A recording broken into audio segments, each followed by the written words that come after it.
Eu gostaria de fazer um agradecimento especial aqui a Miriam e a todo o pessoal do Telesíntese pela grandiosidade do evento e também pela importância de trazer esse debate sobre o financiamento da implantação de infraestrutura. Por que eu digo isso? Porque a competitividade hoje no setor de telecomunicações está acontecendo com muito sucesso na expansão da banda larga em todas as localidades que são economicamente rentáveis, atrativas.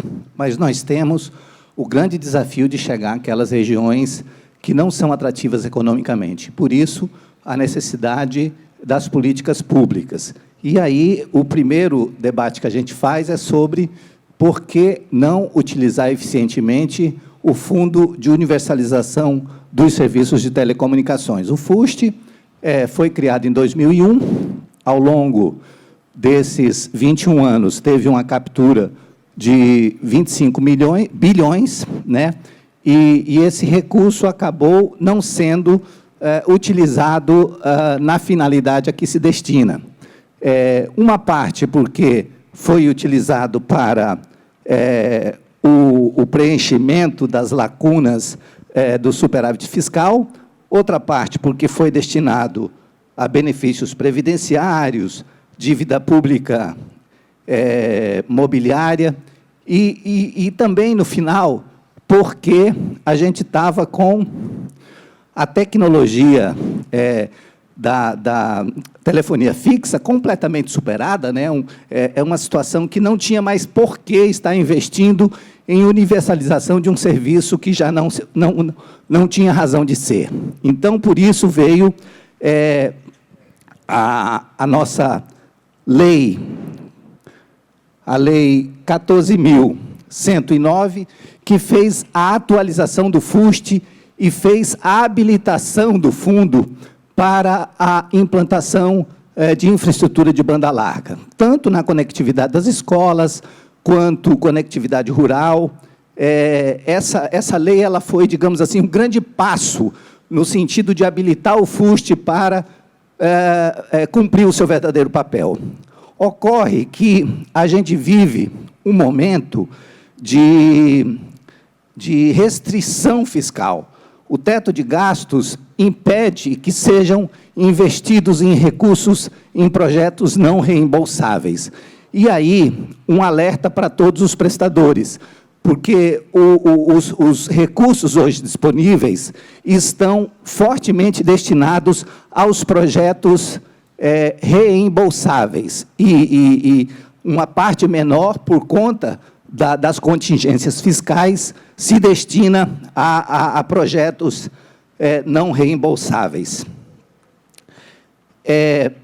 E nesse aspecto, eu gostaria de fazer só uma atualização dos últimos passos em relação ao FUST. Em 21 de março, o Poder Executivo editou o Decreto 11.004, que regulamentou a nova lei do FUST e definiu as regras para a escolha dos representantes do Conselho Gestor. Em 5 de maio, houve a indicação dos integrantes do Conselho Gestor. Em 6 de junho, ocorreu a primeira reunião do Comitê Gestor e definiu o regimento interno e o cronograma de reunião do colegiado. No dia 8 de agosto, o Conselho Gestor aprovou as regras de uso dos recursos do FUST e criou o grupo de trabalho para discutir a conectividade no setor agropecuário. E a terceira reunião do Comitê Gestor já está agendada. Inicialmente estava para o dia 10 de outubro, mas já foi reagendada para o dia 17 de outubro. E tem uma previsão já para o ano de 2023 de 651 milhões a serem investidos, 603 em projetos reembolsáveis e 48 milhões em projetos não reembolsáveis. Então, nós fazemos uma virada de página e vamos para uma outra modalidade que está sendo muito comentada sobre financiamento de infraestrutura, que são as debêntures incentivadas. Essas debêntures incentivadas são valores mobiliários que podem ser emitidos por sociedades por ações de capital aberto ou capital fechado. Elas surgiram para incentivar a infraestrutura, a implantação de infraestrutura, e, com isso, contam com benefícios fiscais para o investidor e para o adquirente. Tem alíquota zero de imposto de renda para investidores pessoais, de pessoas físicas residentes no país, tem alíquota zero de IOF, câmbio, e para imposto de renda para investidor estrangeiro, e tem alíquota de 15% de imposto de renda para pessoas jurídicas residentes no país, enquanto os demais investimentos de renda fixa têm alíquota média de 20%. E, para garantir esses benefícios, as empresas interessadas devem aprovar os seus projetos junto ao Ministério correspondente. No caso aqui, dos operadores de telecom, devem apresentar seus projetos ao Ministério das Comunicações. É importante ter em vista que, desde que surgiram as debêntures, elas tiveram uma evolução muito importante em termos de emissões. Só para se ter uma ideia, no ano de 2021, em plena pandemia, foram emitidos 46,8 bilhões em debêntures. E isso competiu fortemente com todos os investimentos feitos pelo BNDES em infraestrutura. Enquanto o BNDES financiou, em 2021, 28,3 bilhões em projetos de implantação de infraestrutura, foram financiados para essa mesma modalidade 48,8 bilhões em debêntures. Então, foi uma evolução muito importante. Essa, digamos assim, é a boa notícia. A notícia que vale a pena a gente ter como uma preocupação é o fato de que só 2,8% dessas emissões dizem respeito a empresas de telecomunicações. Ou seja, há uma timidez dos operadores de telecomunicações de buscar emissões de debêntures.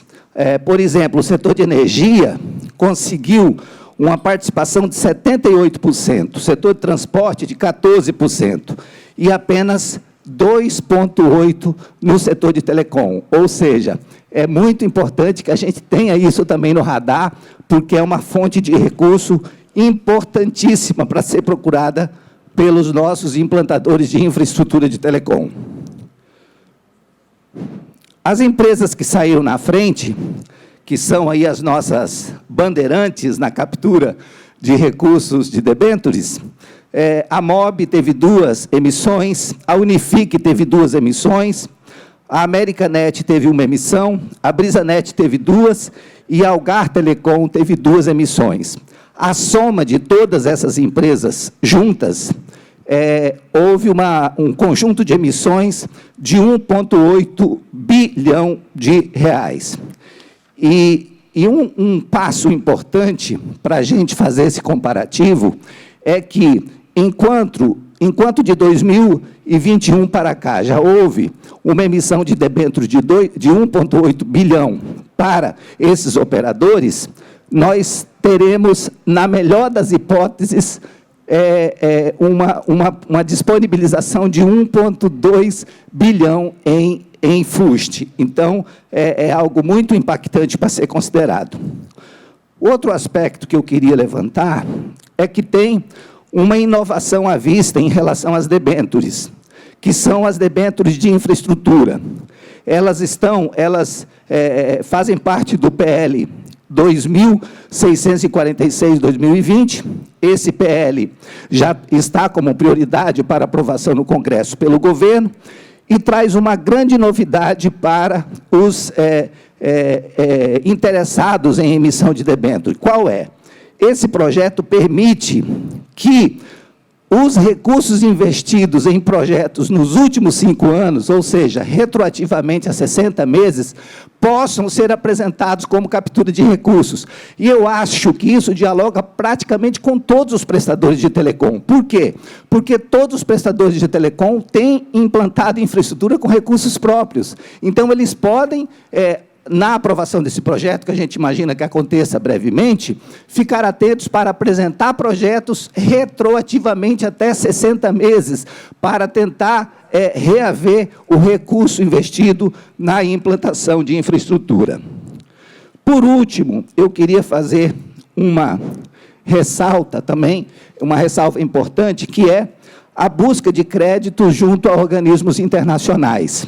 Para isso, é importante que os prestadores regionais tenham bom diálogo com os governos estaduais, porque os governos, como fez o governo do Ceará e como está fazendo o governo do Piauí, têm a possibilidade de apresentar projetos junto ao Ministério da Economia, visando elevar os limites de garantias e contragarantias, e aí obter recursos junto a organismos internacionais, com custos menores, com prazos maiores, e com uma possibilidade de ter um projeto de muito maior impacto na sua região.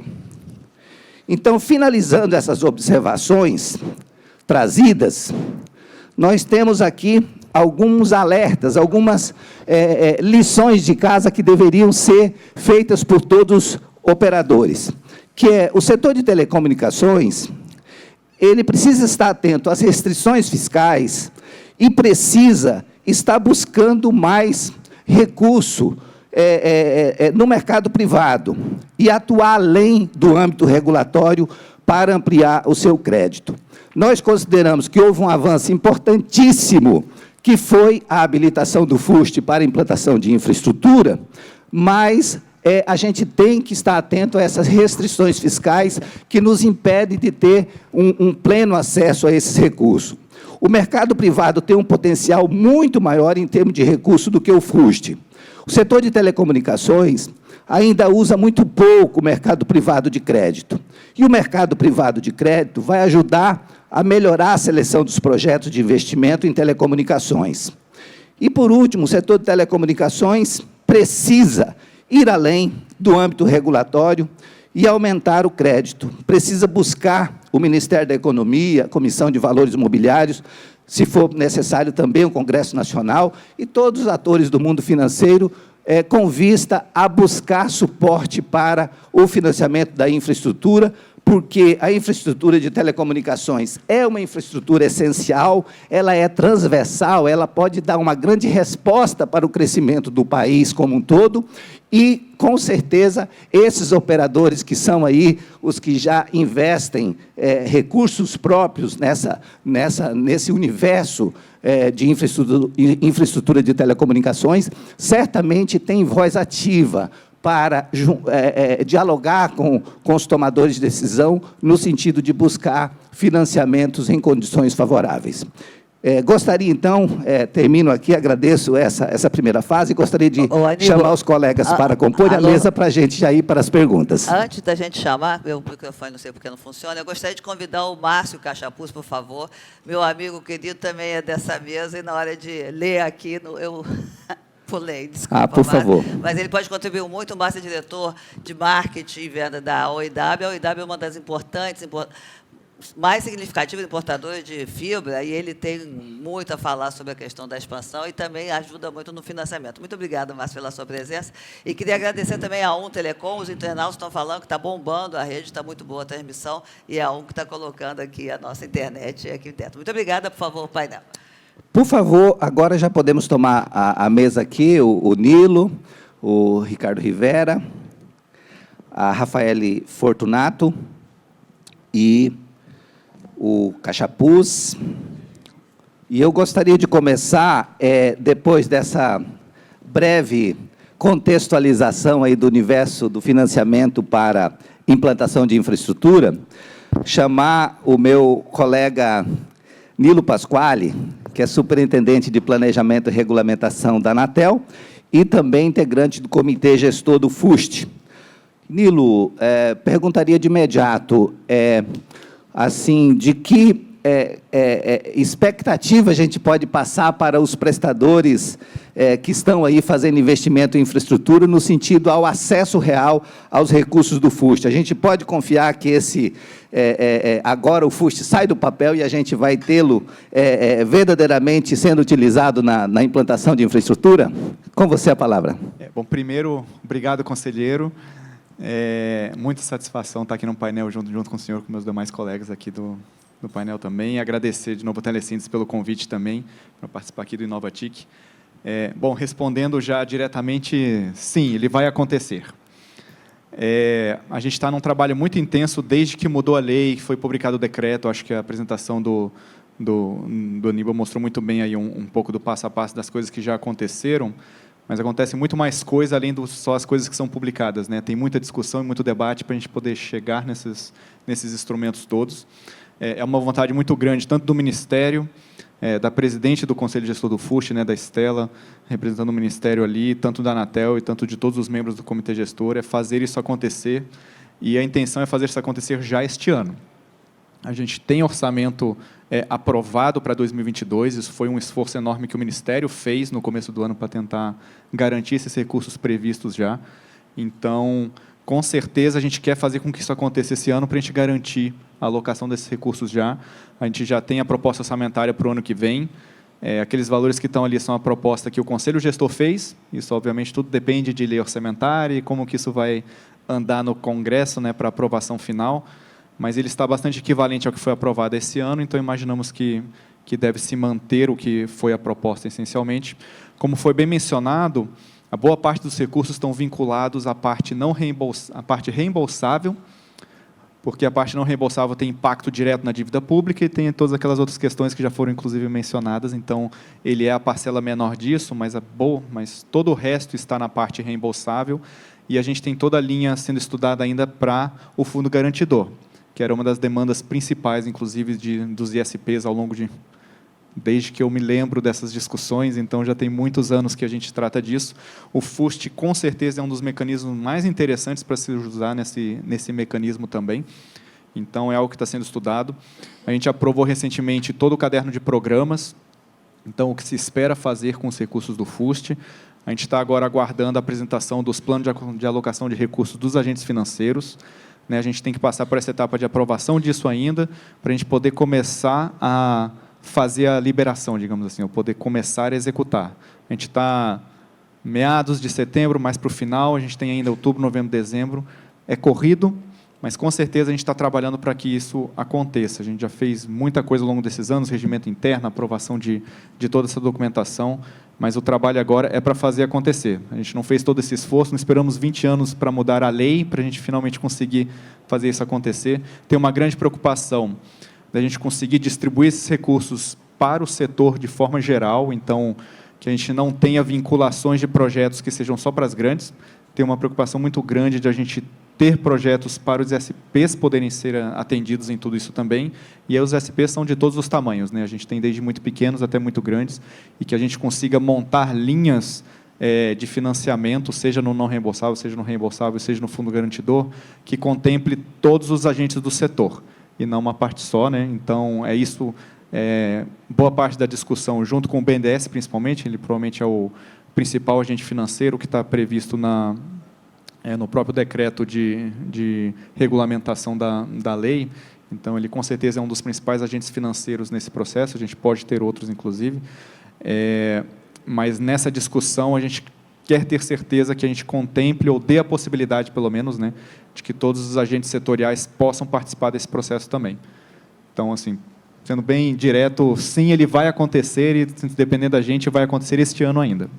Excelente, Nilo. Só para reforçar, esses recursos já disponibilizados, eles dependem ainda de algum tipo de autorização legislativa, ou já está incluído na lei orçamentária, já podemos ter esse recurso como garantido? Não, os desse ano, eles já estão na lei orçamentária e já estão previstos. O que a gente precisa fazer é ter toda a aprovação desses projetos do PAR e tudo isso acontecendo, para a gente poder fazer o repasse disso para os agentes financeiros. Então, esse é o passo que falta para a gente poder, vamos dizer, desalocar os recursos, né, da União para os agentes financeiros. Ok, voltamos a falar logo em seguida contigo também. Agora, Ricardo Rivera, eu sempre soube que o Ricardo era economista e hoje descobri que ele é engenheiro de produção, mas está aqui representando o BNDES e pode nos falar um pouquinho sobre como tem sido a participação do BNDES nessa construção, se pode fazer um balanço dos recursos já liberados pelo BNDES para provedores regionais. E eu gostaria de saber também sobre esse plano de aplicação a que fez referência o Nilo, se o BNDES já está trabalhando nesse plano de aplicação dos recursos do FUST. Bom dia, Aníbal. Bom dia a todas e todos. Em primeiro lugar, aqui, parabenizar a Telesíntese, a Miriam, né? A gente falou, a primeira palestra de Porto Digital, que foi sobre formação. Acho que todo dia receber aquele periódico ali com as notícias ajuda a formação de todos aqui num setor tão complexo e dinâmico quanto o de telecom. Sinceros agradecimentos, né? Bom, o banco ele tem um papel histórico no setor de telecom, um compromisso histórico no setor de telecom, né, desde privatização, passando pelo financiamento da expansão da rede, de boa parte da rede, de uma parte considerável da rede que existe hoje de telecom no país. E o banco, acho que é importante aqui posicionar todos, né? Muitos não conhecem o banco, ele não tem agência, né? Então, o banco ele é uma estrutura praticamente centralizada no Rio de Janeiro, e é importante distinguir a atuação do banco entre operação direta e operação indireta, né?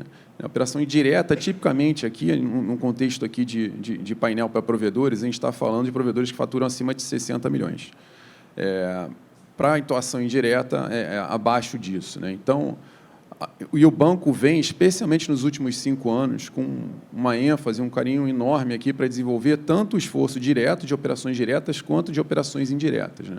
Operações diretas aqui, nos últimos 2 anos, a gente aprovou 10 novos provedores com financiamento direto com o BNDES, provedores dentro dessa faixa de faturamento, com esforço de ajustar a política de crédito, enfim, de adaptação aqui ao regulamento do banco para poder atender esse setor, dado a relevância que os provedores estão tendo, especialmente Norte e Nordeste, nosso foco de fomento aqui para atuação direta, tá? Mas o principal esforço nosso de desenvolvimento são nas estruturas indiretas, né? Desde os instrumentos clássicos, eu acho que os provedores conhecem o cartão BNDES, Finame, historicamente, mas a gente vem trabalhando com outras alternativas, como o Fundo Garantidor. Aí um bom exemplo de esforço que foi feito aí para todos os setores durante a pandemia foi o PEAC. Eu acho que muitos dos provedores aqui, muitos não, com certeza, muitos provedores pegaram garantia com o PEAC no momento da pandemia. A gente teve aí em 5 meses aproximadamente mais de 500 milhões de crédito foi concedido nesse período, lastreado nessas garantias do PEAC para provedores, tá? Em grandes números aqui, só contextualizando direto e indireto, a gente tem, nos últimos 5 anos, mais de 1 bilhão aqui de financiamento viabilizado, seja com crédito ou garantia, tá? Você tem 90% desse 1 bi voltado para MPME, dentro dos PPPs, são MPMEs, né? E 40% está falando da região Norte e Nordeste, aqui com esforço bastante importante dentro dessa lógica. Quais são os focos do banco na atuação em telecom? Tá? Dando um passo atrás do ponto de vista estratégico, né? O banco ele tem um tradicional, que é focar na expansão e modernização da rede, indistintamente, Brasil inteiro, onde a gente busca ser complementar ao mercado cada vez mais. Então, a atuação via debêntures é um exemplo de instrumento que a gente usa olhando esse foco, né? O outro é a universalização de serviços, aí toca na temática do FUSH, aí é uma atuação mais qualificada, onde a gente busca expandir a fronteira econômica, de levar os provedores, operadoras, aonde eles não vão com crédito, né, e não reembolsável aí de maneira muito mais cirúrgica. E por fim, o ecossistema de inovação. A gente tem que, para o banco, a gente tem que ajudar a desenvolver essas 3 pernas para que a gente tenha um ecossistema de telecom frutífero. De ecossistema de inovação, a gente atua historicamente com a FINEP também, com recursos do Funtel, e também cabe mencionar aqui a iniciativa com a Embrapi, onde a gente repassa recursos não reembolsáveis indiretos para desenvolvimento de tecnologias em telecom e para projetos pilotos em IoT, em desenvolvimento de soluções piloto para a área de transformação digital. Tá? Especificamente em relação aos canais indiretos, né? O banco já operava cartão e Finame, colocou no ar em setembro agora, desde 1º de setembro, os agentes financeiros já podem rodar o Finame Funtel. O que é o Finame Funtel? o financiamento, que junta 2 desses 3 objetivos que eu comentei. Ele tanto apoia a inovação, quanto ele apoia a massificação de banda larga, né? Porque ele vai financiar provedores a adquirirem equipamentos que foram desenvolvidos no país, tá? Com uma condição muito favorável. A gente está falando de uma operação que vai a um custo de TR mais 7, ou seja, a gente está falando na prática de até 7%, 8% no máximo ao ano, né? Quando a gente vê a Selic com valores bem superiores a isso hoje, focada a aquisição de equipamentos que foram desenvolvidos no país. Isso já está no ar. A gente está no momento em que os agentes financeiros, né, o banco ele conta com a parceria, por ser centralizado, ele conta com essa parceria com mais de 60 agentes financeiros que repassam esse recurso, desde cooperativa de crédito, bancos tradicionais, agências de fomento. Então, eles vão, esses repassadores estão, nesse momento, agora adaptando os seus sistemas de TI, está fazendo esforço de fomento para que eles acelerem esse processo e já disponibilizem esse recurso de crédito o quanto antes, né? Comentários sobre o FUS, né? Aqui para fechar, que senão vou usar o painel inteiro aqui. A gente está nesse momento, depois eu complemento aqui em relação ao FUS, Aníbal, mas a gente está, de fato, bastante empenhado para ser um operador, de fato, do FUS, que a gente use todas as ferramentas que o banco tem, né, que eu comentei, fundo garantidor, operação direta, indireta. Não comentei do FDIC aqui, vou deixar a bola para o Carlos. A gente fez um primeiro fundo de crédito, né, que é uma operação direta com o fabricante, aqui foi o primeiro piloto aqui com a Padtech, para que esse fundo financie as vendas da Padtech de equipamentos desenvolvidos no país, ou seja, prazo longo e taxa baixa para o provedor adquirir lá na ponta. Então, todos esses instrumentos a gente quer depositar ele para o FUS, com atenção especial à questão da educação, né? O FUS ele vem com um carimbo aí especial. Rivera, você poderia também complementar em relação ao recurso destinado a projetos reembolsáveis. Na realidade, o projeto reembolsável ele é uma forma de dar sustentabilidade para o fundo, né? Porque na medida em que vai fazendo a circulação. E eu vi, num outro debate que participei com prestadores, que os próprios prestadores, de certa forma, preferem os projetos reembolsáveis como forma de ter uma destinação específica para a infraestrutura e para fazer o fundo ganhar mais vida mais longa. Não, perfeito. O recurso reembolsável ele tem seu papel importante aqui no FUS, mas é importante destacar também que ele não vai resolver tudo, né? Quando a gente fala de reembolsável, alguém tem que pegar um crédito, né, para poder desenvolver alguma coisa. O não reembolsável, não. Você já sabe de antemão que vai funcionar. Você vai fazer um edital, alguém vai chegar, a não sei que o edital tenha perdido errado muito a mão, ele vai funcionar. O reembolsável, a gente tem um período aqui de aprendizado para saber o quanto que o FUS reembolsável vai conseguir expandir essa fronteira econômica, ou seja, o quanto que a gente pode exigir, qual é o grau de focalização que a gente tem que ter com esses recursos reembolsáveis, para que a gente defina, por exemplo, quais municípios que a gente pode apoiar a expansão da rede metro no país. São os municípios com menor teledensidade, mas o quê? Os 50% com menor teledensidade ou os 70%.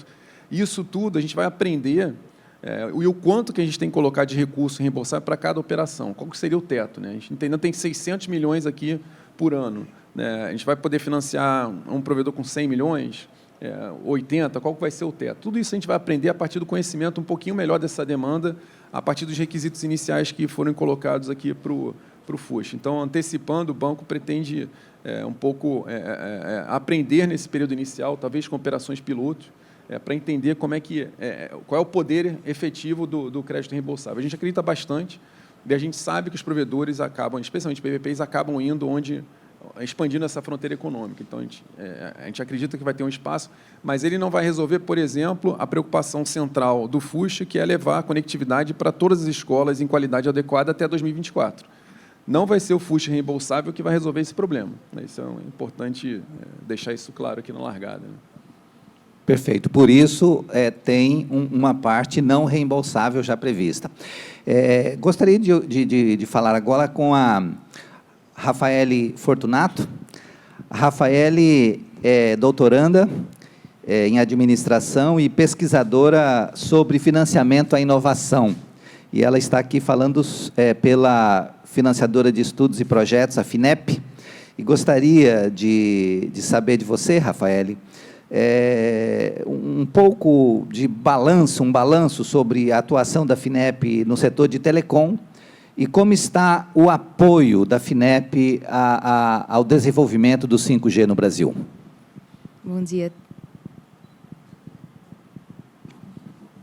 Vocês me escutam? Bom dia a todos.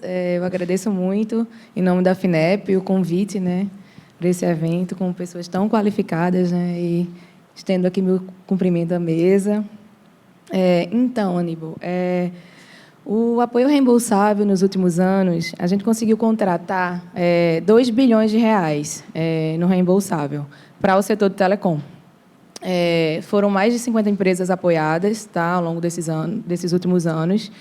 E esse apoio ele tem sido direcionado a muitos temas estratégicos. Entre eles, por exemplo, ao desenvolvimento de semicondutores, que são aqueles chips utilizados, né, em dispositivos móveis e em IoT. Esse é um tema especialmente estratégico, porque a gente sabe da escassez mundial, né, de componentes semicondutores para diversas aplicações. Além desse tema, a gente tem apoiado muito, né, aplicações em internet das coisas e também desenvolvimento de novos equipamentos nacionais. Nesse ano, a gente tem observado um aumento da demanda, né, do setor, e a gente tem uma expectativa esse ano de contratação de 250 a 300 milhões no reembolsável, tá? Com apoio de mais de 20 operações. A gente também tem observado um crescimento muito bom no apoio aos ISPs, né? Só esse ano, agora em 2022, já foram contratados 10 operações, tá? Com provedores regionais. E essas operações elas têm apoio, né, dos nossos agentes financeiros credenciados, né, em todo o Brasil, são mais de 30 agentes financeiros. Essas 10 operações tiveram apoio do BRDE, do Desenvolve São Paulo e da Cressol, que tem atuado em nível nacional, inclusive muito fortemente aqui no Nordeste. Aqui em Pernambuco, por exemplo, a gente trabalha com a AGE, que é a Agência de Empreendedorismo do Estado de Pernambuco, ligada à Secretaria de Ciência, Tecnologia e Inovação, fazendo crédito reembolsável, tá? Todos esses agentes para aquele pequeno provedor, né? A gente consegue emprestar a partir de 150 mil para a compra de equipamentos. Depois eu vou explicar melhor isso. Com relação especificamente à linha 5G, que ela é operada, né, com os recursos do Funtel, a gente tem 40 milhões contratados e tem uma expectativa de contratação para esse ano de cerca de 150 milhões em projetos contratados até o fim do ano e uma expectativa aí de apoiar, de solicitação de novos financiamentos de até 200 milhões. A gente está em contato, né, com alguns players nacionais para tentar fechar essas operações até o fim do ano. Essa linha ela é especialmente importante para a FINEP, né, porque, além de ela contribuir para a expansão da conectividade, né, e aí ela consegue habilitar, né, inovações e novos produtos e processos, ela ainda cria uma demanda, né, de soluções desenvolvidas no Brasil. Bom, além dessas iniciativas no reembolsável, a gente tem outras ações, como, por exemplo, o edital, a chamada pública que a gente fez agora, para desenvolvimento de softwares para o 5G. Essa chamada pública ela foi destinada, né, às instituições de ciência, tecnologia e inovação. A gente recebeu cerca de 40 projetos. O resultado da chamada ele vai ser divulgado agora em outubro. E, por último, eu gostaria de destacar um edital que a gente acabou de finalizar as contratações, né? Foram 150 projetos contratados na última chamada de tecnologias 4.0. Desses 150, 11 eram projetos que tratavam do desenvolvimento de soluções tecnológicas habilitadas pela internet 5G. Ok. Sobre esses projetos específicos de até 150 mil para provedores, você poderia dizer qual o formato de ter acesso a eles também? Sim. O que acontece? Eu até iria complementar na minha próxima resposta, mas o que acontece? A gente tem uma linha que é Aquisição Inovadora Telecom. Essa linha ela é específica para aquisição de equipamentos fabricados no Brasil. A gente fez algumas mudanças, tá, no regulamento dela, então hoje a gente possibilita que a gente tenha exigência de conteúdo, né, de tecnologias nacionais de 30%, era de 40% anteriormente. A gente, inclusive, com essa linha, a gente tem a possibilidade de apoio de equipamentos produzidos no Brasil, né, com PPB, inclusive de fornecedores estrangeiros. E a gente implementou agora, esse ano, a possibilidade de capital de giro associado, em até 30%. Ou seja, se eu pego 70% em equipamentos, eu consigo pegar 30% no capital de giro, que vai ajudar o provedor, né, a fazer as implementações dos equipamentos, enfim, das redes. Ela é uma linha que o provedor ele consegue captar a partir de 150 mil, tá, até 10 milhões de reais. E por isso que a gente tem atuado forte, né, nos pequenos provedores locais e regionais com os nossos parceiros, nos bancos credenciados. A taxa, ela é uma taxa que ela inicia com 4,5% mais TR, podendo chegar a TR mais 7% é a taxa máxima. Perfeito. Ao ano. Vamos agora para o senhor Carlos Scheninger.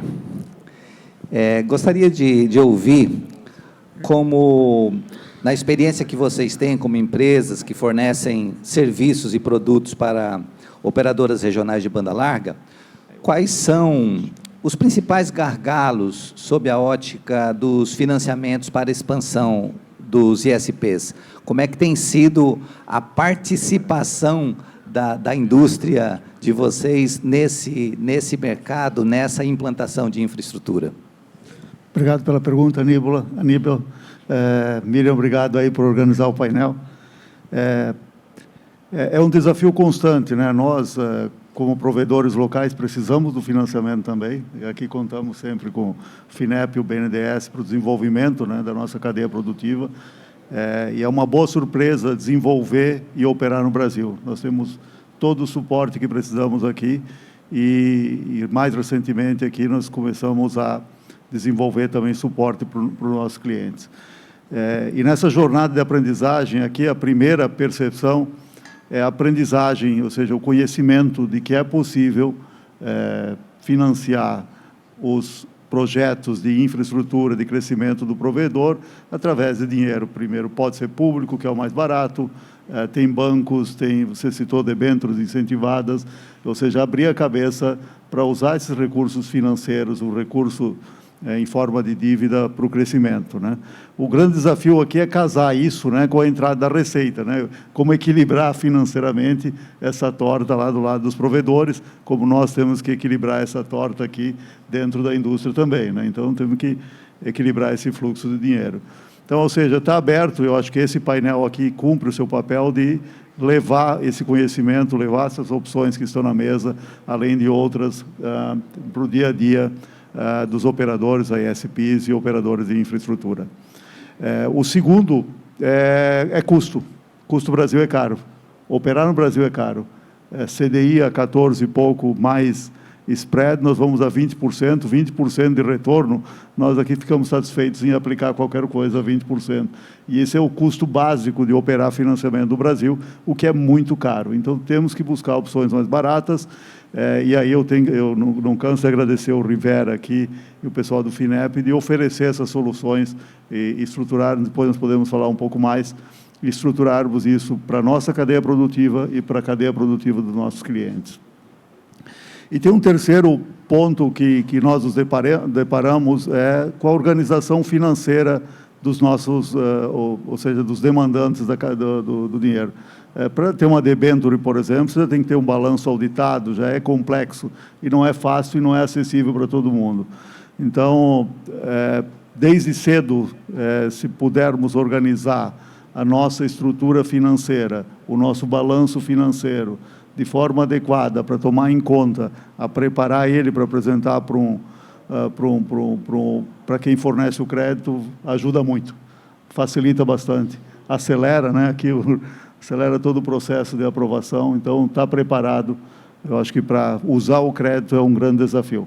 Entendemos que no início de uma operação, né, nós todos empreendemos já, fazemos isso no dia a dia, não é fácil, né? Você tem que vender, tem que implantar rede, e ainda tem que cuidar dos números, do caixa e do balanço financeiro, mas você tem que, quanto antes você começar a pensar nisso, mais fácil torna a tua capacidade de conseguir um bom financiamento que vai te acelerar o teu crescimento novamente.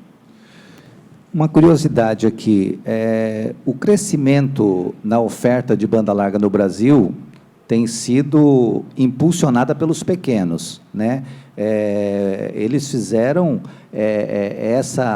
essa oferta chegar às localidades mais improváveis no país, e enquanto os grandes gostam de capinar na sombra, né? Onde é mais fácil.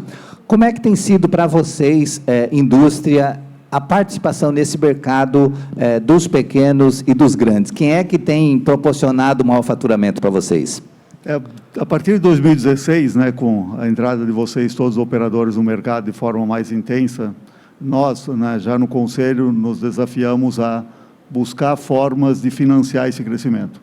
Nós entendemos que não basta somente produzir, desenvolver o equipamento local, nós temos que cuidar da cadeia fim a fim. E, a partir de 2016, nós começamos a exercitar soluções. Primeiro, nós temos as nossas soluções básicas direto, temos os vendors financing aqui com os principais bancos, e nos desafiamos a fazer um primeiro FDIC privado, né? E isso aí nos deu aprendizagem para depois ser desafiado junto com o Rivera e a equipe para fazer um FDIC organizado com recursos públicos, que eu diria que é uma inovação financeira, né? Ou seja, além da inovação do produto, fazer parte da cadeia fim a fim e produzir essa inovação financeira foi o nosso desafio no dia a dia. Senhor Márcio Cachapuz, o que os ISPs mais procuram em termos de financiamento e o que as empresas de vocês podem oferecer em termos de possibilidade de negócio para impulsionar ainda mais essa estratégia de crescimento dos pequenos? Bom dia a todos. Bom dia, Miriam, muito obrigado mais uma vez pelo convite.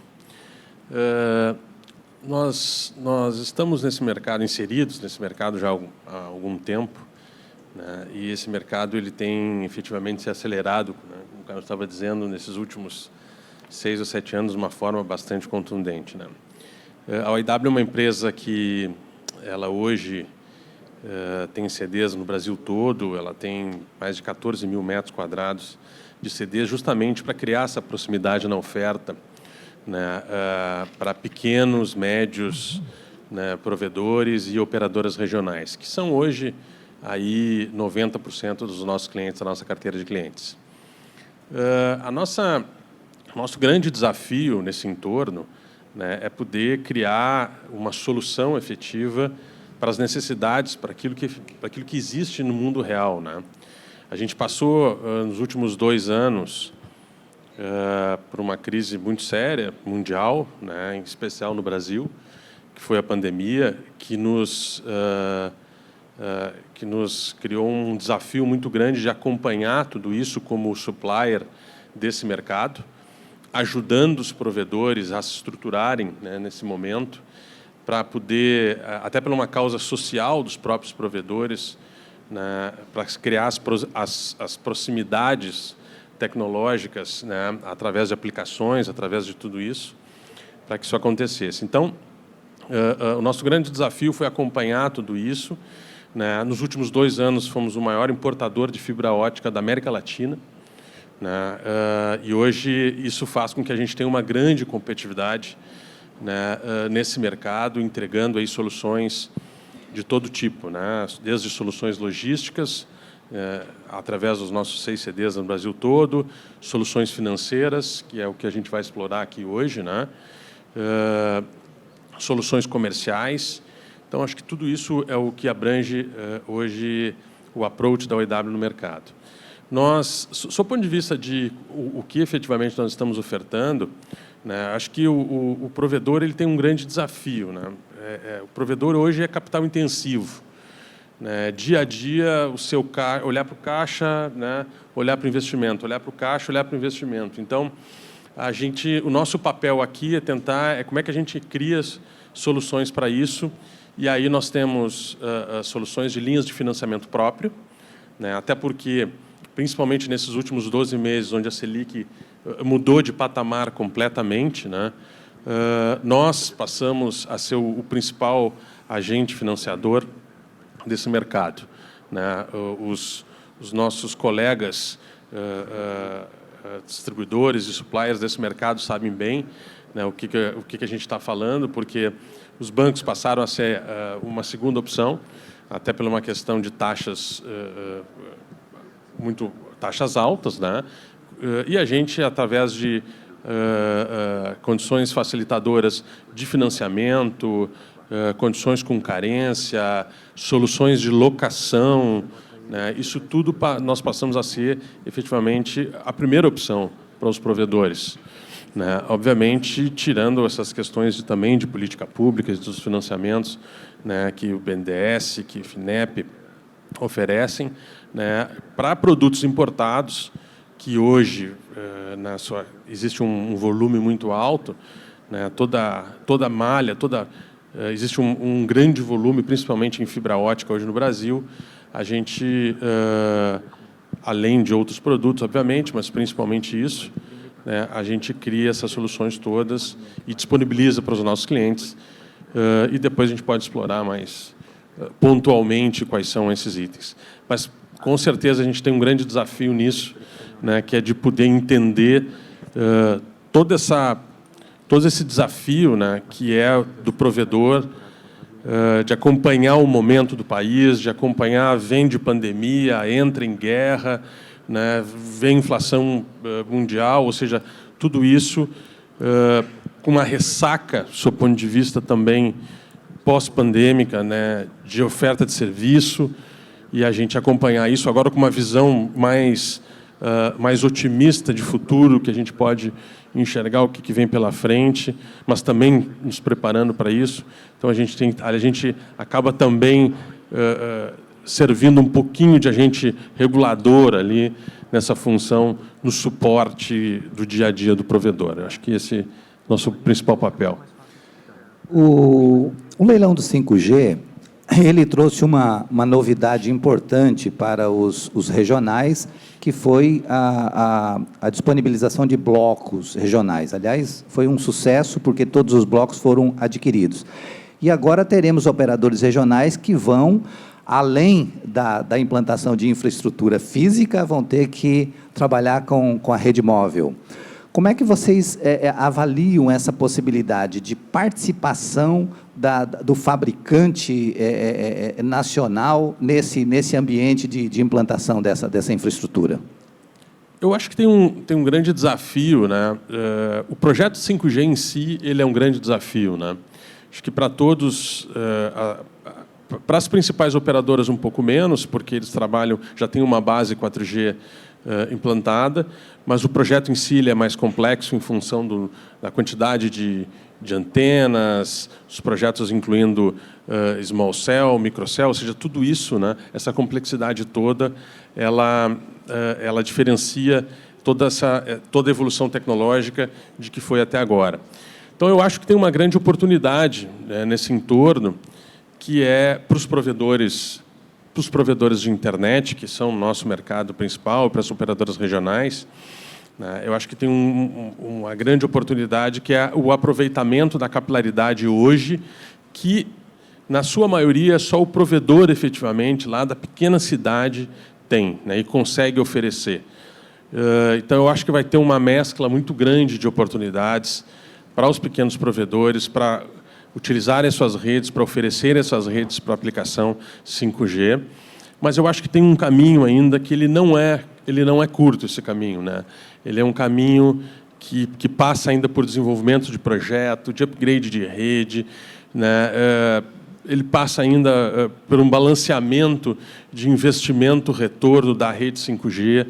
Então, eu acho que as redes elas acabam coexistindo por um bom tempo, e isso gera oportunidades, com certeza, para nós, né, sob o ponto de vista de investimento, de produto, ou seja, continua gerando oportunidade para os provedores, com certeza, e também para esses provedores que adquiriram, né, que ficaram no meio, né, os grandes já têm a base toda de 4G, que partem do upgrade dessa tecnologia para a implantação de 5G, que já está toda aí nos grandes centros, que a gente já está vendo. Né? Mas a gente está vendo aí que os que adquiriram os novos, que precisam de uma base toda nova, com um projeto mais complexo, com um grande desafio pela frente, com certeza. Superintendente Nilo, voltamos a falar de FUST. O Conselho Gestor tem a tarefa de definir os programas escolhidos, para aonde serão destinados os recursos. Já tem uma priorização estabelecida, né, mais ou menos em termos de programas e projetos. Quais, digamos assim, seriam as recomendações para os prestadores interessados em apresentar seus projetos? Quais recomendações poderiam ser dadas a eles no sentido de dicas de como apresentar seus projetos? Perfeito, Anil, obrigado. Bom, a gente aprovou recentemente o caderno de programas, né? A gente tem previsto no FUST 2 programas, um programa vinculado à conectividade de escolas, muito por conta da determinação da própria legislação, né, e a gente tem uma alocação de pelo menos 18% de todos os recursos do FUST para esse tipo de programa. E a gente tem um segundo programa, que é a expansão de infraestrutura de telecomunicações. E dentro de cada um deles, a gente tem uma série de subprogramas, né? No de escolas, a gente tem escolas urbanas e rurais, nesse segundo programa geral de expansão de infraestrutura, a gente tem os projetos talvez mais conhecidos do setor, que é a expansão de rede móvel, seja em área rural, em área não atendida, seja a expansão de infraestrutura de fibra ótica em rede de transporte, seja em rede de acesso. E a gente tem, inclusive, lá uma possibilidade de fazer um subsídio para o acesso. É um dos itens do programa 2 também. Isso tudo está alinhado com os objetivos estratégicos do FUST, que foi publicado há alguns meses atrás pelo próprio Ministério das Comunicações, né, que é o planejamento aí dos próximos 5 anos de possibilidades de programas para serem feitos. O que é importante ter em mente aqui é que, apesar de toda essa divisão, é possível para o provedor apresentar um projeto que contemple mais de um programa e mais de um subprograma. É, inclusive, o que se imagina que vai acontecer, né? A gente vai ter uma priorização muito grande por aqueles projetos que envolvam conectividade em escolas. Né? Como a gente já falou, na parte reembolsável, a gente tem uma preocupação de sustentabilidade do próprio projeto, mas a gente tem uma política pública importante para atender ao mesmo tempo. Então, uma combinação dos diferentes programas para um projeto único é muito mais interessante. Não que não se possa fazer coisas separadas, né, mas como a gente está imaginando, quando a gente finalmente conseguir colocar na rua e dizer, aqui está disponível, quem quiser venha, né, vai ter uma seleção para tudo isso, a gente está esperando que haja muito interesse, né, com certeza. Acho que no FUST a gente tem uma oportunidade, inclusive, de ter taxas menores do que o normal que se espera, inclusive em outras linhas de financiamento de outros fundos, pelo menos é a expectativa, é o que está setado no nosso, na nossa resolução de agentes financeiros, inclusive, né? Então, devemos ter bastante interesse, e nesse bastante interesse é importante a gente ver contemplado as diferentes políticas públicas em cima disso. Então, por exemplo, um pequeno prestador vai fazer uma expansão na sua rede de infraestrutura de fibra ótica para atender mais localidades, por exemplo. Se ele incluir nisso o atendimento das escolas que estão nessa localidade, para atender já parte do programa 1, tende a ser mais positivo e tende a ajudar, inclusive, nos critérios de seleção. É impossível aprovar um programa que não tenha isso? É óbvio que não. Né? Os programas eles são independentes, mas os programas que tiverem isso envolvido, ou projetos que tiverem isso envolvido, terão mais prioridade por conta da política pública de base que a gente tem para atender. Acho que foi o Rivera que, inclusive, mencionou, né? Pela lei, a gente tem até 2024 para prover todas as escolas do Brasil do ensino básico com conectividade. Não são as 138 mil que existem, né? A grande maioria delas já tem conectividade, obviamente. A gente está preocupado com aquele percentual que ainda está desconectado, que hoje, nas últimas avaliações do outro grupo que eu faço parte, que é o GAP, né? Vinculado ao edital de 5G, está em torno de 9, 10 mil escolas públicas ainda. Então, é parte do foco da preocupação. Então, a minha sugestão é, tudo isso já é público, tá? O caderno de programas ele já é público, ele foi aprovado, a gente está estruturando um pouco melhor o site do FUST para a gente ter tudo isso, a gente está, como eu falei, a gente está correndo para tentar fazer a coisa acontecer, então a gente não está tendo muito tempo para dar a devida publicidade e transparência de tudo, né? Então, a ideia é ter tudo isso, todas as atas, todas essas discussões, tudo que é aprovado pelo FUST, no site do FUST, lá do MCOM. Então, ele já está estruturado, está faltando colocar as outras informações ali ainda, a gente está tentando correr para que a gente coloque lá também, é muito importante, né, a gente ter esse lado de transparência e que todos estejam acompanhando o que está acontecendo no comitê gestor também. Mas, com tudo isso na mesa, eu recomendo fortemente que todos olhem para os programas e tentem fazer combinações de projetos em cima de tudo aquilo ali. Venham as suas próprias necessidades, obviamente, mas tentem contemplar aquele adicional que tende a fazer a diferença, inclusive, na hora da aprovação. No caso, hoje, está muito relacionado com o programa 1 da parte de escolas. Ao longo do tempo, isso pode migrar. A gente tem um subgrupo, o senhor mencionou do agro, que foi criado na última reunião do Conselho Gestor, mas na primeira reunião do Conselho Gestor, a gente criou o subgrupo de escolas, que está estudando exatamente essa parte. Então, ele é até já tem um pouco mais de trabalho, inclusive. E isso é para mostrar um pouco do foco e da necessidade que a gente tem na implementação dos projetos do FUST. Então, tendo esses diferenciais, vai ajudar bastante na escola, na seleção dos projetos também. Poderíamos, então, dizer que o projeto inteligente é aquele que vai fazer uma associação entre os objetivos, né? Conectar a escola, conectar pessoas, famílias, quando a rede, digamos, for eficientemente utilizada para conectar mais gente. Com certeza. Bom, o prestador não pode esquecer das próprias necessidades, obviamente, né? Ele está, num primeiro momento, pensando na sua própria expansão. Na medida que ele conseguir contemplar isso com as necessidades de política pública, com certeza ele vai ter um projeto de muito mais sucesso para conseguir os recursos do FUST, inclusive. Ricardo Rivera, como o banco enxerga o futuro do segmento de operadores regionais de internet? O banco está prevendo muitos MEAs, prevê risco com alguns antigos players. Como é que é a leitura que o banco está fazendo dessa realidade? Bom, Aníbal, acho que já foi tema aqui de alguns debates, né? Mas a visão do banco coincide naturalmente com boa parte da opinião do setor, né? A gente está num cenário que tem muitas oportunidades e algumas ameaças aqui para os provedores, né? Do campo das ameaças, né, a gente entende naturalmente, a gente está com uma inflação crescente no Brasil, né, e uma dificuldade de repassar isso a preço em função da competição na ponta. Você tem movimentos, você tem outros entrantes vindo com mais força, as infracos, olhando PPPs, né, você tem alguns elementos aqui de pressão na rentabilidade dos provedores, que, naturalmente, quando isso acontece, isso caminha para reforçar movimentos de M&A, né? Para além daqueles fundamentos que já existiam antes no M&A, porque, claramente, você tem a oportunidade de ganho de escalas com a unificação de operações, né?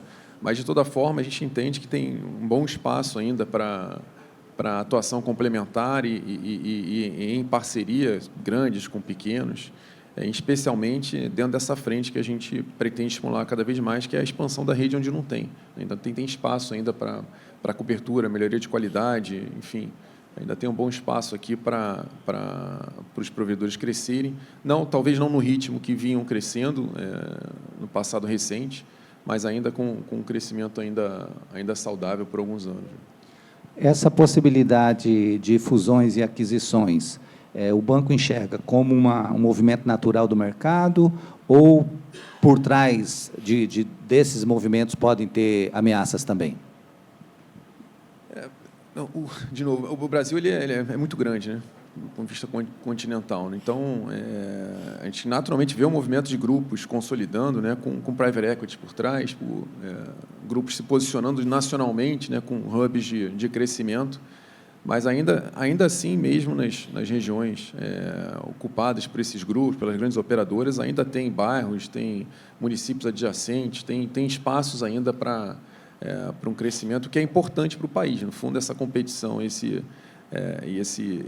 essa movimentação de atores, ela é importante porque ela vai naturalmente empurrando para que a gente ocupe os espaços e tenha uma oferta boa de banda larga para o país, né? Banda larga e outros serviços adicionados aqui, comentou a palestra anterior, né? Serviços de segurança, enfim, tudo que a banda larga traz de benefício para a sociedade. Tá?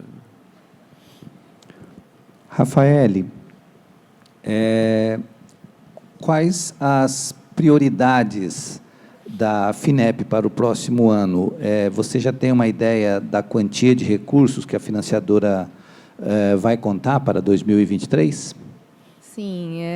Vocês estão me escutando? Que aqui não dá. Bom, a FINEP ela deve contar com aproximadamente... Acho que está desligado. Por natureza. Bem, a FINEP ela deve contar com aproximadamente 400 milhões, tá, para o apoio ao setor de telecom no próximo ano.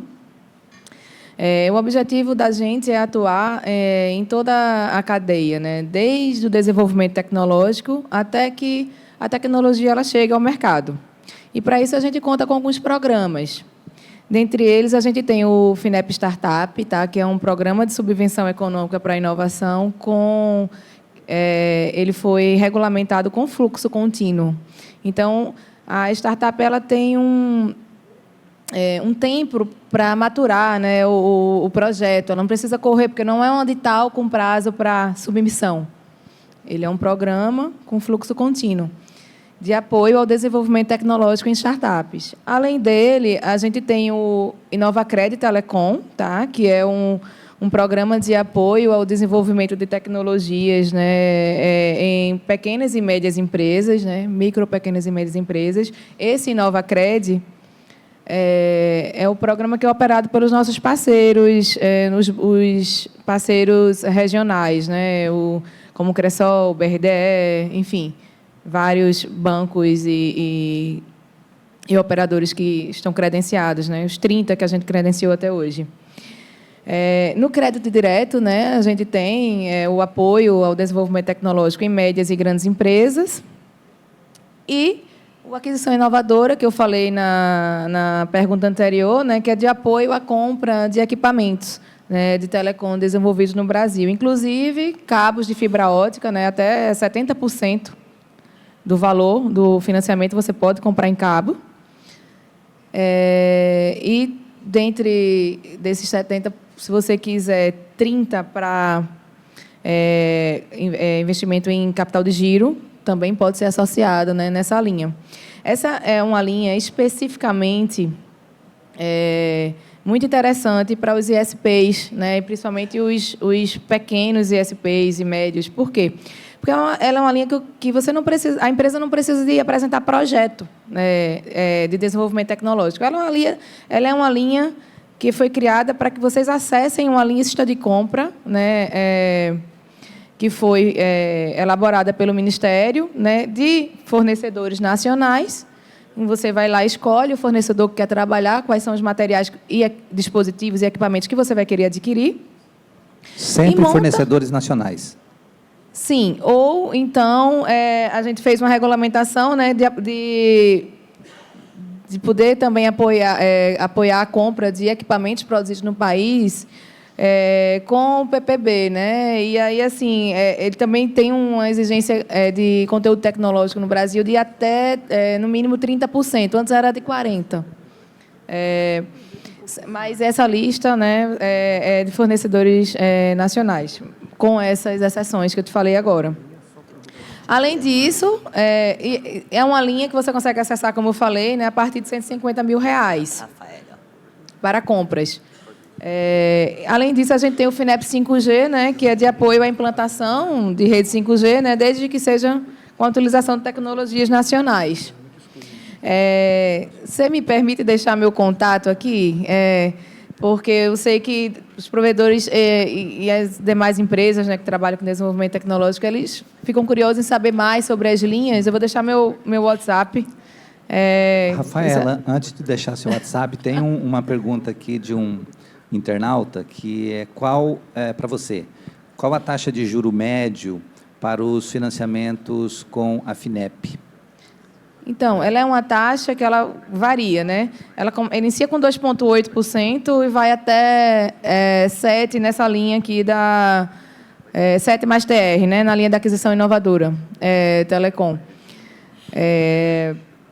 E aí, por isso que eu gostaria de deixar meu contato, porque, a depender da linha, a gente explica quais são as... Porque existe carência, né, de, às vezes, até 3 anos para início da amortização. Há linhas nossas que você consegue até 96 meses de prazo da operação como um todo. Então, varia muito. A de aquisição inovadora, você consegue até 2 anos de carência e até 5 anos para finalizar a operação. 81, tá? DDD daqui de Pernambuco. 99759-3132. Obrigada. Ok. Senhor Carlos Scheninger, com a forte elevação das taxas de juros, o que pode ser feito para que os provedores regionais continuem investindo? Eu acho que a primeira atitude é olhar, talvez até nessa própria mesa, FINEP, BNDES, se você já tem uma empresa um pouco mais estruturada do ponto de vista de balanço e de informações, essas linhas, sem sombra de dúvida, são linhas que normalizam, né, a taxa de juros aqui de 2,8% a 7%, são taxas internacionais, são as que nós praticamos quando nós vamos para fora do país também.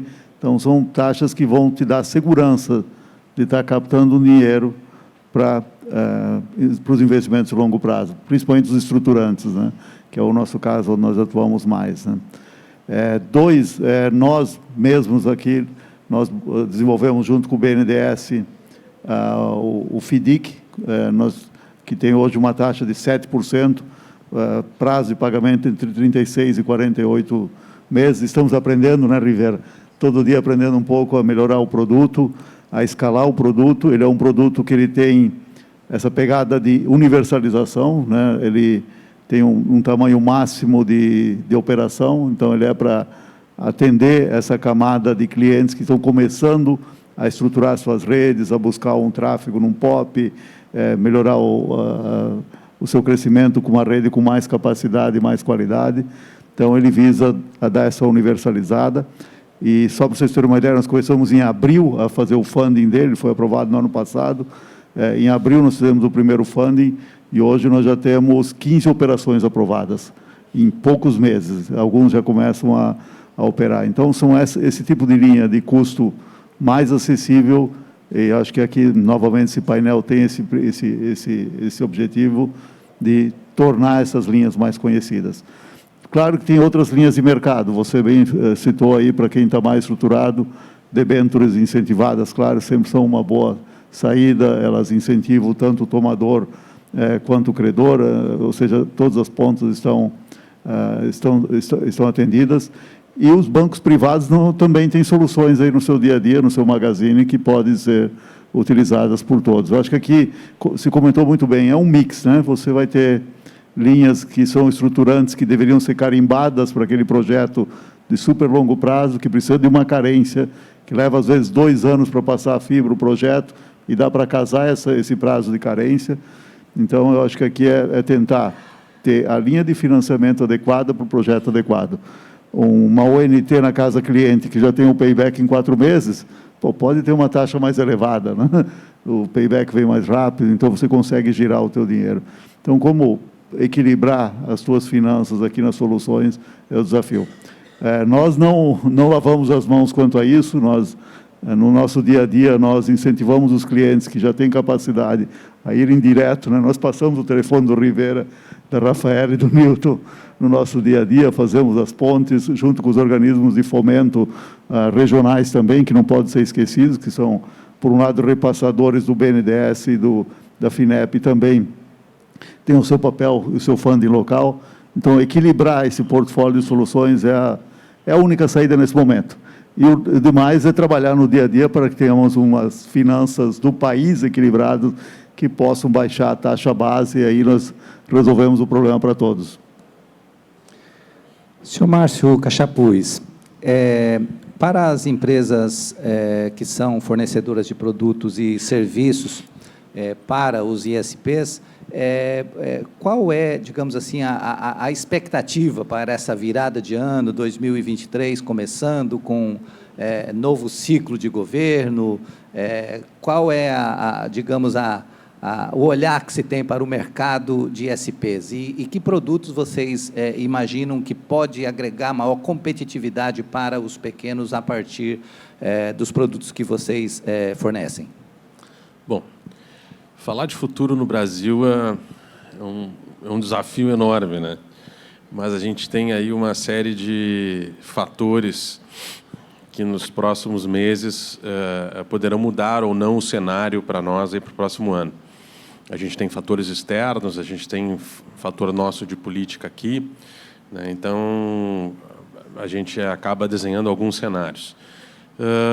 Tentando transitar pelo cenário mais otimista, a gente acredita que esse ano nós tivemos algum temor de investimento, principalmente nesse primeiro semestre, em função desse aumento de juros, e que alguns investimentos efetivamente ficaram represados, né? A gente acredita que para o próximo ano, até porque ainda existe um gap de investimento, né, na rede, principalmente nos acessos de banda larga fixa, agora também no desenvolvimento da rede de fibra para o próprio 5G, né? Agora a entrada também, que a gente estava falando, de rede neutra. Eu acho que tudo isso são fatores, né, combinados, que, se passando por esse processo eleitoral, se passando, em definitivo, pela essa questão pandêmica, né, se Deus quisesse resolvendo essas questões externas de guerra e etc., que a gente não sabe, são variáveis que não estão na nossa mão. Eu acho que a gente tem, sim, um cenário bastante positivo. O Brasil está bem posicionado nesse sentido, né? Tem um consumo interno bastante interessante, e a gente tem uma tendência aí, falando do seu ponto de vista de produto, né? A gente tem uma tendência do crescimento das bandas, justamente em função dessas ofertas do próprio 5G, da banda larga fixa, acompanhar isso, né, através das ofertas de Wi-Fi 6, né, estão sendo testadas aí, inclusive, já lá fora, aplicações de Wi-Fi 7. Então, tudo isso traz, efetivamente, necessidade de capacidade para as nossas redes e capacidade para os nossos produtos. Então, sim, os portfólios eles devem ser bastante renovados agora nessa virada do ano, né? Tanto nas redes GPON, né, com a entrada aí do XGPON, né, o XS-GPON. Eu acho que tem bastante coisa nesse sentido, né? Acho que fibra também tem bastante coisa nova. Eu acho que tudo isso, né, nós também acompanhamos, a gente traz as ofertas de serviço também, que é algo que, tradicionalmente, as empresas de distribuição, as empresas hoje que fazem a oferta de ativos para os clientes, né, elas precisam acompanhar as necessidades pontuais dos seus clientes, né? E a gente acredita que também precisa trazer isso, trazendo essas ofertas de serviço, sob o ponto de vista de cloud, sob o ponto de vista de rede neutra, né, de tudo isso, para que os nossos clientes tenham, porque o nosso negócio não é o nosso portfólio, o nosso negócio é o relacionamento que nós temos com os nossos clientes, o nosso negócio é poder prestar solução, efetivamente, para os nossos clientes. Esse é o nosso principal negócio, né? Então, a gente acredita numa visão positiva, né, e com um portfólio renovado, aí, principalmente em função do crescimento de banda para acompanhar essas aplicações 5G. Vejo ali o nosso cronômetro zerado, acho que o nosso tempo acabou, né? Mas eu creio que pelo menos 1 minuto para a consideração final, começando pelo Nilo. Bom, rapidamente, só para agradecer de novo o convite e poder falar um pouquinho da estruturação do FUST, e que a gente está num esforço muito grande para tentar fazer ele começar a rodar esse ano ainda. Então, por favor, todos fiquem atentos. A gente vai tentar fazer isso ficar mais fácil, a divulgação disso mais fácil, inclusive para vocês saberem os momentos que tudo isso está acontecendo, porque é uma grande oportunidade da gente finalmente destravar um fundo que é previsto há tanto tempo e finalmente poder fazer a sua alocação. E, novamente, obrigado pelo convite. Rivera. Obrigado a todos. De novo, obrigado pelo convite. O banco, ele já, nos últimos 5 anos, aí, já apoiou mais de 1.100 provedores, né? Muita gente já não associa o nome do banco, porque não é uma operação direta, mas é uma operação indireta. E vem muita novidade, né? O FDIC a gente está amadurecendo o modelo do FDIC, os canais Finame que são consagrados vão entrar com o Finame Funtel, a gente está desenhando também Finame Fush, enfim, muita novidade vem aí para os provedores nos próximos anos, no próximo ano, vamos dizer assim. Obrigado a todos de novo. Senhor Carlos Scheninger. Obrigado aí pelo... E também dizer que, para nós da OIW, é muito importante estar inserido, né, nesses eventos para que a gente possa justamente nos aproximar do nosso mercado. A gente hoje tem um CD em Fortaleza, né, mais pontualmente em Maracanaú, para atender esse mercado, né, do Nordeste, que é tão rico, tão estratégico. Aí a gente estava vendo a apresentação do Porto Digital, realmente fiquei muito impressionado, né, e a gente quer fazer parte desse cenário, com certeza. Então, a OIW está à absoluta disposição de todos. Obrigado, senhores panelistas, e obrigado a todos que nos acompanharam. E foi uma honra ter mediado aí esse painel sobre financiamento para implantação de infraestrutura para os ESPs.